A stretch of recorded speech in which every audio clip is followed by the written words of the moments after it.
राम राम, नमस्कार. मी आबा शिंदे. आपण बघत आहात माझ्यासोबत जेएनसी सिटी न्यूज आणि कॅमेऱ्यावर आहे मयूर सांगोळे. परभणी लोकसभा मतदारसंघाच्या निवडणुकीचा आता उमेदवारांचं चित्र स्पष्ट झालेलं आहे. 41 उमेदवारांनी अर्ज दाखल केले होते, पैकी 7 लोकांनी उमेदवारी अर्ज मागे घेतले आणि आता 34 उमेदवार रिंगणात आहे. खरं म्हणजे परभणी लोकसभेची निवडणूक अनपेक्षितपणे ओबीसी विरुद्ध मराठा हे असं चित्र समोर आलेलं आहे आणि यासाठी कारणीभूत आहे ते म्हणजे महायुतीच्या वतीनं परभणीची जागा ही राष्ट्रवादी काँग्रेस अजितदादा पवार गटाला सुटली आणि त्यांनी ती रासपाला सोडली. जातीय समीकरण मांडून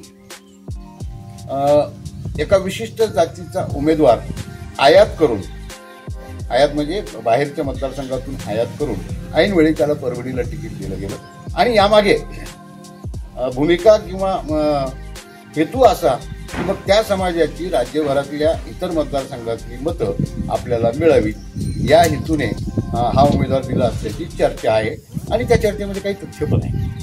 आणि मग झालं काय की अचानकपणे ही निवडणूक ओबीसी विरुद्ध मराठा हे असं चित्र याला प्राप्त झालं आणि मग या समीकरणामध्ये आपण कुठे बसतो का याची चाचपणी इच्छुक उमेदवारांनी सुरू केली आणि त्या पद्धतीनं हे 34 उमेदवार या रिंगणामध्ये आलेले आहेत. आता खरं म्हणजे गंमत अशी आहे की एका विशिष्ट जातीची एक गठ्ठा मतं आपल्याला मिळाली तर आपण निवडून येतो हा समजच मुळात चुकीचा आहे. त्याचं कारण असं आहे की 2019ची निवडणूक जर आपण बघितली तर त्यावेळीच राजेश विटेकर हे राष्ट्रवादी काँग्रेसचे आघाडीचे उमेदवार होते. त्यांना मराठा समाजाची बहुतांश मतं मिळाली, जवळजवळ एक गठ्ठा मतं मिळाली आणि म्हणून ओबीसींची मतं, मायक्रो ओबीसींची मतं ही शिवसेनेचे आणि शिवसेना भाजप युतीचे उमेदवार बंडू जाधव यांना मिळाली. मग जर एक गठ्ठा मतं मराठा समाजाची विटेकरांना मिळाली तरी पण त्यांना विजय प्राप्त झाला नाही. मग यामागचं कारण काय तर राजेश विटेकर हे मराठा समाजाच्या व्यतिरिक्त इतर समाजाची मतं आपल्याकडे आकृष्ट करण्यामध्ये त्यांना यश आलं नाही. त्या उलट बंडू जाधव यांना ओबीसी समाजाची मतं मिळाली. त्याचबरोबर भाजप शिवसेना युती असल्यामुळे भाजपची देखील मतं त्यांना मिळाली आणि शिवसेनेची त्यांची स्वतःची मतं होती. त्याचबरोबर काही मराठा समाजाची मतं देखील त्यांना मिळाली, मुस्लिम समाजाची मतं मिळाली आणि म्हणून बंडू जाधव यांचा 42,000 त्यावेळेस विजय झाला. आता त्यावेळेस महत्वाची भूमिका राहिली ती वंचित बहुजन आघाडीची सुद्धा. वंचित बहुजन आघाडीचं त्यावेळेस MIM आणि वंचित बहुजन आघाडी अशी युती होती. मुस्लिम मतं परभणी लोकसभा मतदारसंघामध्ये 19% असतानाही आणि वंचित बहुजन आघाडीचा उमेदवार हा मुस्लिम समाजाचा असताना देखील मुस्लिमांची मतं केवळ 20,000 मिळाली.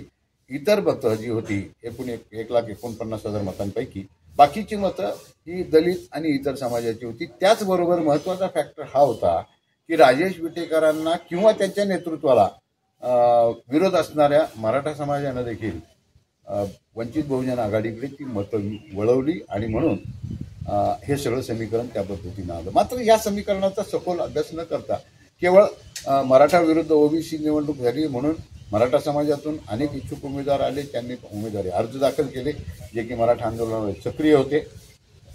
परंतु या व्यतिरिक्त निवडून येण्यासाठी लागणाऱ्या मतांची आणखी गोळाबेरीज कुठून होणार आहे याकडे या बहुतेक उमेदवारांनी दुर्लक्ष केलेलं दिसतंय. वंचित बहुजन आघाडी देखील आमचे 1.5 लाख मतं आहेत अशा भ्रमात राहून त्यांनी देखील एक मराठा समाजाचा उमेदवार दिला आणि मराठा समाजाची मतं आणि आमची 1,49,000 मतं असं मिळून आम्ही विजयाचं समीकरण मांडलं. अशा पद्धतीचं समीकरण प्रत्येक उमेदवार आपल्या परीनं मांडत असतो. परंतु या उमेदवारांकडे जेव्हा आपण दृष्टिक्षेप टाकतो तर महादेव जानकरांना देखील ओबीसींच्या मतावरच त्यांना विसंबून राहावं लागणार आहे. भाजपची मतं त्यांना मिळतील, मात्र हे कितपत मिळतील, ओबीसी देखील किती प्रमाणामध्ये त्यांच्यासोबत जातो, कारण स्थानिक उमेदवारांचे देखील प्रत्येकाचे संबंध असतात, वैयक्तिक संबंध असतात आणि म्हणून सगळाच ओबीसी समाज काही महादेव जानकरांना मतदान करेल असं काही होणार नाहीये. त्या भ्रमातही कोणी राहायचं कारण नाही. त्यांना राहायचं असेल ते राहू शकतात. एक समीक्षक म्हणून मला जे वाटते ते मी सांगतोय. आता या उमेदवारांपैकी प्रमुख उमेदवार म्हणजे शिवसेना उद्धव बाळासाहेब ठाकरे यांच्या गटाचे आघाडीचे उमेदवार बंडू जाधव विद्यमान खासदार, त्याचप्रमाणे महायुतीचे उमेदवार महादेव जानकर आणि मग इतर अपक्ष उमेदवार अशी ती लढत असणार आहे. शिवसेनेचं असं झालं बघा की 89 पासून लोकसभेच्या निवडणुकीमध्ये एक अपवाद वगळता प्रत्येक निवडणुकीमध्ये त्यांना विजय मिळत गेला आणि या प्रत्येक निवडणुकीमध्ये टॅगलाईन जवळजवळ अशी असायची की खान पाहिजे का बाण पाहिजे अशी भावनिक साथ घालून हिंदूंची मतं त्यांना मिळायची. त्यामध्ये भाजपसोबत युती असायची म्हणून भाजपची मते मिळायची आणि मेजर शेअर शिवसेनेच्या निवडून आलेल्या उमेदवाराला जो वोट शेअर होता तो ओबीसी आणि मायक्रो ओबीसींचा होता. ही वोट बँक होती शिवसेनेची. आणि आता कसा काळाने सूड ओळखला बघा की ज्या ओबीसींच्या वोट बँक मध्ये इतर मतं प्लस होऊन हे निवडणुकीचं यश त्यांचं निश्चित राहायचं आणि खान पाहिजे का बाण पाहिजे अशी हाक द्यायला लागायची.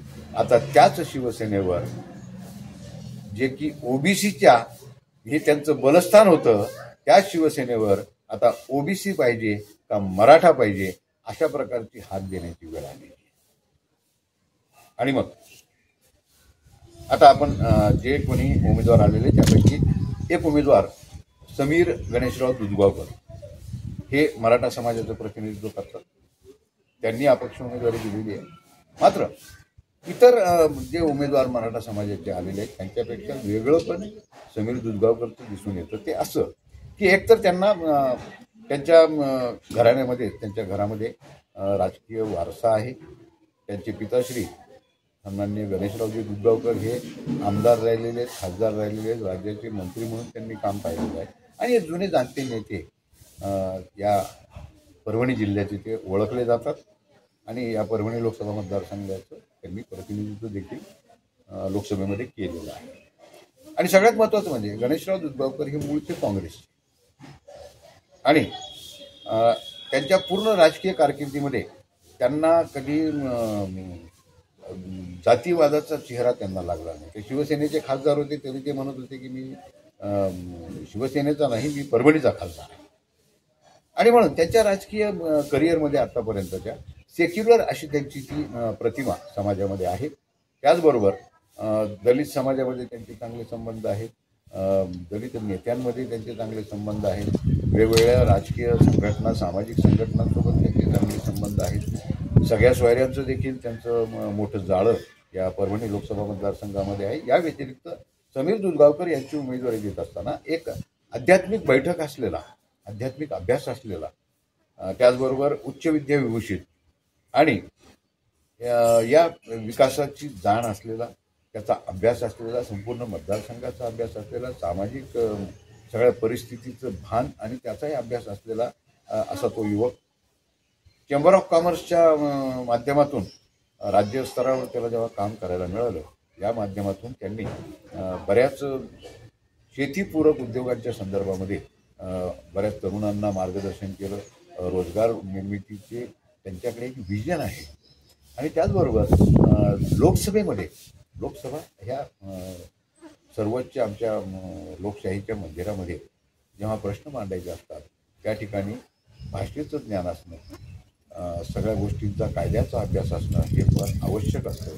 विशेष करून इंग्रजी भाषेवर सुद्धा प्रभुत्व असायला लागतं. आपण बघितलं की सुप्रिया सुळेताई यांना संसदरत्न पुरस्कार इतक्या वेळेस मिळाले. त्याचं कारण की या भाषेवर त्यांचं प्रभुत्व आहे, इंग्रजीवर कमांड आहे, हिंदीमध्ये बोलतात, मराठीमध्ये बोलतात आणि सगळ्या विषयांची जाण आणि अभ्यास आहे. आणि हे केव्हा होतं, एज्युकेशन मॅटर करतं, नक्कीच मॅटर करतं. जर तुमचं शिक्षण कमी असेल तर काही अपवाद वगळले तर सगळं असं काही थंब रूल नाही आहे. परंतु शिक्षण जर कमी असेल तर नक्कीच विषयाची जाण आणि त्या विषयाची मांडणी करण्यासाठी लागणारा अभ्यास यावर त्याचा परिणाम होतो. अशा परिस्थितीमध्ये एकतर परभणी लोकसभा मतदारसंघातले हा कधीच सेक्युलर इनसेक्युलर राहिलेला नाही. जातीवादी हा कधीच तिथला मतदार राहिलेला नाही. परभणी हिंगोली जिल्हा, त्याचप्रमाणे शेजारचा जालना जिल्हा किंवा लोकसभा मतदारसंघ म्हणून आपण की या लोकसभा मतदारसंघातली या ठिकाणची जनता ही संघर्षशील जनता आहे.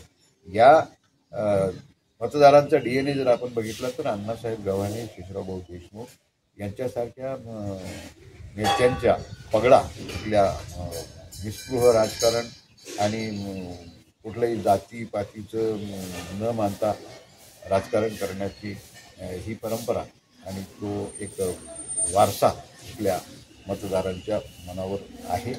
आणि म्हणून हे असले चिल्लर काय ओबीसी विरुद्ध मराठा किंवा आमका विरुद्ध तमका फलाना विरुद्ध असताना ह्या अशा क्षुल्लक गोष्टींच्या आधारावर या अधिष्ठानावर जर राष्ट्रीय पक्ष निवडणूक लढवत असतील तर मोठी चिंतेची बाब.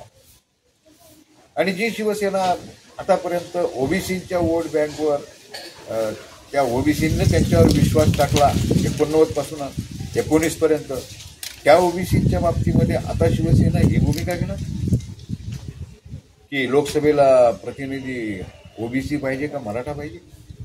हा जातीयवाद इथे घुसला, कसा घुसला आणि कुणी घुसवला याचा देखील आता जाणकार मतदार नक्कीच विचार करतील, याबद्दल काही सांगणार. आणि म्हणून मी म्हटलं की जे टायटल दिलंय ना मी की या कुकरचं प्रेशर पुन्हा कुणाची शिट्टी वाजवणार, तर ह्या सगळ्या पार्श्वभूमीवर प्रत्येक उमेदवारांना आपली उमेदवारी देत असताना जी पार्श्वभूमी गृहीत धरून दिलेली आहे याचं मी हे विश्लेषण केलेलं आहे. आणि म्हणून आता असेही काही उमेदवार आले म्हणजे समीर दुधगावकर सारखा उमेदवार या निवडणूक रिंगणामध्ये आल्यामुळे साहजिकच सगळ्यांचंच प्रेशर वाढलेलं आहे आणि त्यांना निशाणी मिळाली, आता चिन्ह मिळालेलं आहे प्रेशर कुकर. म्हणून मी म्हटलं की ह्या कुकरचं प्रेशर पुन्हा कुणाची शिट्टी वाजवणार हे मात्र पाहणं रंजक ठरणार आहे. एक तेवढंच खरं की राजकीय विश्लेषक किंवा राजकीय पक्षाचे किंवा उमेदवारांमध्ये सामाजिक संघटनांमध्ये जे अभ्यासू मंडळी आहेत ते डोळसपणे बघतात. ते समीर दुधगावकर यांची उमेदवारी नक्कीच गांभीर्यानं त्यांनी घेतली असणार आहे. त्याचबरोबर शिवसेनेला उद्धव बाळासाहेब ठाकरे शिवसेनेचे उमेदवार बंडू जाधव यांना ही निवडणूक जेवढी सोपी वाटली होती घोषित झाल्यानंतर, महादेव जानकरांची उमेदवारी घोषित झाल्यानंतर जेवढी सोपी वाटली होती तेवढी सोपी ती राहणार नाही. चुरशीची निवडणूक होणार आहे. त्याचबरोबर भाजप आणि महायुतीच्या नेतृत्वाला जे वाटलं होतं की या लोकसभा मतदारसंघामध्ये ओबीसी आणि मायक्रो ओबीसींचं मतदाराची संख्या मोठी आहे आणि त्यातल्या त्यात जानकर ज्या समाजाकडून येतात, ज्या जातीचं प्रतिनिधित्व करतात, त्या जातीची लोकसंख्या मोठी आहे आणि म्हणून ही जागा सहज निवडून येईल हाही भ्रम चुकीचा आहे. त्यांनाही त्यामध्ये परिश्रम घ्यायला लागतील. कमीत कमी 15 ते 20% मराठा समाजाची मतं जर जोपर्यंत जानकरांना मिळत नाही तोपर्यंत त्या विजयाच्या शर्यतीमध्ये ती कुठेतरी पुढे दिसणार नाही. बंडू जाधवांच्या बाबतीत बोलायचं झालं, ज्या ओबीसीच्या मतावर त्यांनी दोन्ही निवडणुका जिंकल्या आतापर्यंतच्या, त्याच ओबीसीच्या विरोधामध्ये ओबीसी पाहिजे का मराठा पाहिजे अशी जर हाक त्यांना द्यावी लागली तर मात्र त्याचा ओबीसीचाही जो वोट बँक आहे ती वोट बँक बाजूला सरकेल आणि मग ही तूट कशी भरून काढायची. त्याचबरोबर भाजपची आता युती नाही, भाजपची मतं आणि ही ओबीसीची मतं जर बंडू जाधवांच्या पारड्यातून बाजूला सरकली तर ही तूट कुठून भरून काढायची हा देखील प्रश्न बंडू जाधवांसमोर असणार आहे. राहिला प्रश्न समीर दुधगावकर यांचा. समीर दुधगावकर हे या निवडणुकीमध्ये कडवी झुंज देतील हे मात्र फक्त ध्यानात ठेवावं लागणार आहे. कदाचित बंडू जाधवांना त्याचं गांभीर्य कळाले असणार आहे, कारण ते स्थानिक जे आहेत लोकप्रतिनिधी, गेल्या 2 टर्म त्यांनी खासदारकी प्रतिनिधित्व केलं, लोकसभेमध्ये 2 टर्म विधानसभेमध्ये प्रतिनिधित्व केलं. त्यामुळे या मतदारसंघाचा त्यांना चांगला अभ्यास आहे, प्रत्येक नेत्याचा अभ्यास आहे. आणि म्हणून ही निवडणूक अत्यंत चुरशीची ठरणार आहे. ही निवडणूक एकतर्फी होणार नाही हे तेवढंच खरं आहे. आणि या निवडणुकीचे निकाल लागल्यानंतर बऱ्याच जणांचे भ्रम दूर होतील हे मी मात्र निश्चितपणे सांगू शकतो. काय निकाल लागतो, काय समोर येत आहे हे तर येणारा काळ ठरवणार आहे. आणि प्रचार जसा पुढे जाईल तसं या निवडणुकीचं चित्र कसं बदलत जाईल हे आम्ही आमच्या दर्शकांपर्यंत नक्की घेऊन येणार आहोत. हा व्हिडिओ आपल्याला कसा वाटला हे आम्हाला कॉमेंट बॉक्समध्ये अवश्य कळवा, कारण तुमच्या सूचना आणि तुमच्या प्रतिक्रिया हीच आमची प्रेरणा आहे. आणि हो, हे चॅनल जर आपण सबस्क्राईब केलं नसेल तर लगेच सबस्क्राईब करा, कारण असे नवनवीन व्हिडिओ आपल्याला प्राधान्यानं बघायला मिळावेत, हाच त्यामागचा हेतू. सगळ्यात महत्त्वाचं, 26 एप्रिलला मतदानाचा दिवस आहे.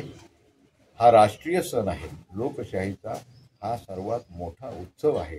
हा सण तेवढ्याच आनंदानं आपण साजरा केला पाहिजे. प्रत्येकानं मतदानाचा हक्क बजावावा असं JLC सिटी न्यूजच्या वतीनं आम्ही आपल्याला आवाहन करतो. आणि हो, मतदान करत असताना कुठल्याही भूलथापा, आमिष याला बळी न पडता सद्विवेक बुद्धीनं आपल्याला पटेल त्याच उमेदवाराला मतदान करा आणि लोकशाहीचा सण उत्साहात साजरा करा. तोपर्यंत काळजी घ्या. उन्हाळ्याचे दिवस आहेत. उन्हाचा कडाका वाढलेला आहे. उन्हामध्ये जास्त फिरू नका. आवश्यक असेल तेव्हाच बाहेर पडा आणि बाहेर पडताना सर्व प्रकारची काळजी घ्या. त्यामध्ये मग तुमचा रुमाल असेल, गॉगल असेल, ह्या सर्व उन्हापासून संरक्षण करणाऱ्या साधनांचा आपण उपयोग करा. उन्हातनं आल्यानंतर ताबडतोबीनं अत्यंत थंड पाणी पिऊ नका. थोडं थांबून नंतर पाणी घ्या. काळजी घ्या. नमस्कार.